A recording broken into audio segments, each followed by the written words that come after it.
नीति विश्लेषक, शोधकर्ता, शिक्षाविद, नागरिक समाज के सदस्य और स्वदेशी समुदाय के नेता स्वदेशी आदिवासी मूल निवासी यात्रा पर एक दिवसीय परामर्श के लिए लखनऊ में एकत्र हुए हैं।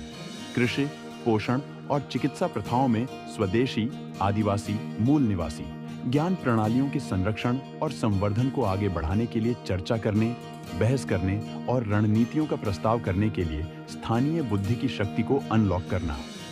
10 दिसंबर 2024 को शुरू की गई स्वदेशी यात्रा स्वदेशी आदिवासी मूल निवासी ज्ञान को पुनर्जीवित करने और सुरक्षित रखने के लिए समर्पित एक अग्रणी पहल है।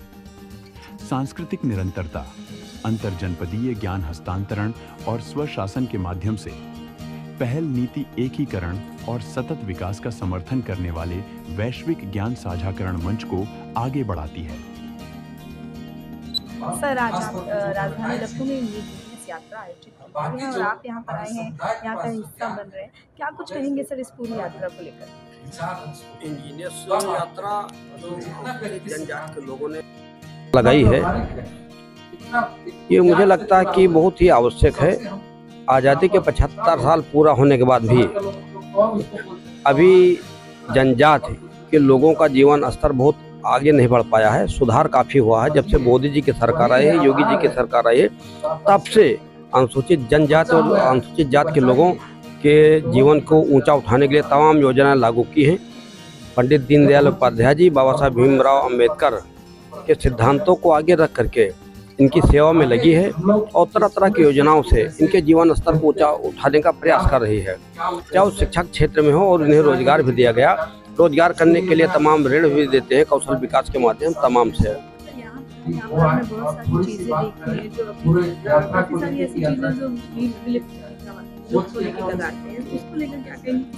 हाँ, ये प्रदर्शनी देख के तो मुझे भी बड़ा हौसला मिला है कि जनजाति के लोग हैं जो प्राचीन काल में हम लोगों को खाद्य पदार्थ हुआ करते थे, जो बहुत ही पौष्टिक हुआ करते थे और वो केमिकल युक्त हुआ करते थे।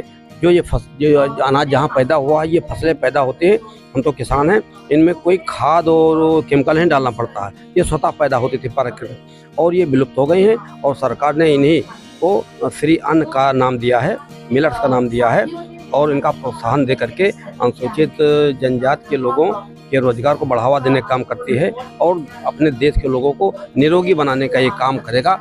इसलिए जो ये प्रदर्शनी में विलुप्त प्रजातियों का यहाँ किया, इनका आगे बढ़ाना चाहिए और सरकार के जो हार्टिकल्चर विभाग है, कृषि विभाग, इनको प्रोत्साहन देने के लिए इनकी खेती करानी चाहिए। मैम, 10 दिसंबर 2024 की इंडिजिनियस यात्रा की शुरुआत हुई, क्या कुछ इस यात्रा में है और किस तरीके से आदिवासी कल्चर को प्रमोट किया जा रहा है उसके बारे में बताइए। मेरा रुचि है, मैं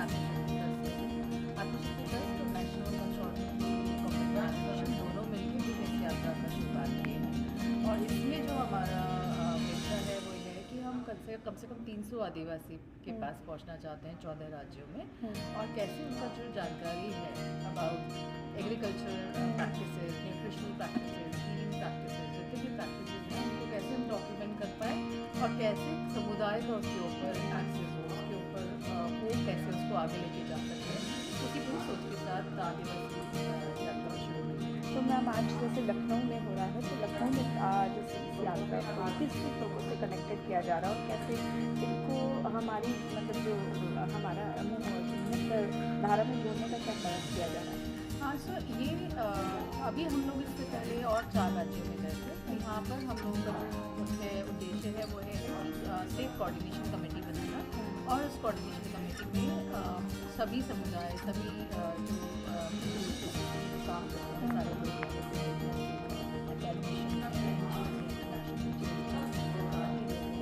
सब मिलकर कोऑर्डिनेशन कमेटी का और फिर आदिवासी यात्रा को में आगे लेके आगे जैसे बोला जाए आदिवासी कल्चर अभी बहुत सारी चीज़ों से वंचित है, तो क्या गवर्नमेंट का भी इसमें कुछ रोल रहेगा उनको आगे प्रमोट करने के लिए या उनके लिए अलग से कुछ व्यवस्थाएं करने के लिए?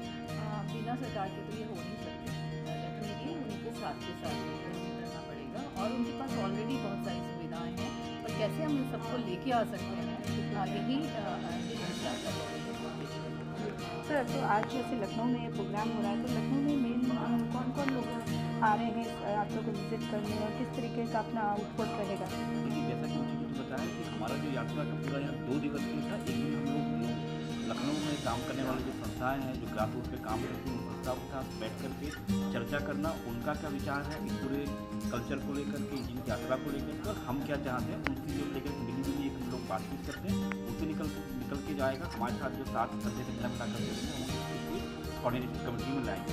तो ये आदिवासी समुदाय का क्या मतलब रोल रहा, और अब वो इस यात्रा को लेकर कैसा एक्सपीरियंस कर रहे हैं? देखिए, अगर हम बात करें तो आदिवासी यात्रा मुझे लगता है कि आज के समय में बहुत ज़रूरी है, और गवर्नमेंट भी इसको प्रमोट कर रही है। गवर्नमेंट मिलेट्स के रूप में प्रमोट कर रही है, लोकल टू वोकल वाला उसको प्रमोट कर रही है। तो हम लोग भी कहीं ना कहीं उसी का एक हिस्सा है, क्योंकि हमारा जो कल्चर है, आदिवासी कल्चर है, उसी को हम लोग प्रमोट कर रहे हैं। जैसा कि अभी आपने प्रदर्शनी के रूप में भी देखा होगा, बहुत सारी ऐसी चीज़ें खान पान की तरफ बात करें, बहुत सारी ऐसी चीज़ें जिनको हम छोड़ चुके हैं और जिनको हमने अपनाया था, उसके कुछ ना कुछ दुष्प्रभाव भी हम लोगों की बॉडी पर लोगों को देखने को मिल रहे हैं। लेकिन पहले ऐसा नहीं था। तो हम पुरानी जो चीज़ें छोड़ चुके, उन्हीं को बस पुनः जीवन करने का हमारा प्रयास है। यही हमारा मिला जुला प्रयास है। क्या कुछ मैसेज देना चाहेंगे अपने कल्चर को लेकर, आगे हम तक आगे पहुँचे ये सारी चीज़ें? मैसेज हमारा यही है कि जो हम लोगों ने मुहिम शुरू की है, इसको प्रमोट करें और हमारे साथ चलें, और जो चीज़ें जिनको हम छोड़ चुके हैं, जंगल में होने वाली चीज़ों को हम फिर से उनको प्रमोट करके क्यों ना हम उन्हीं पर निर्भर हो।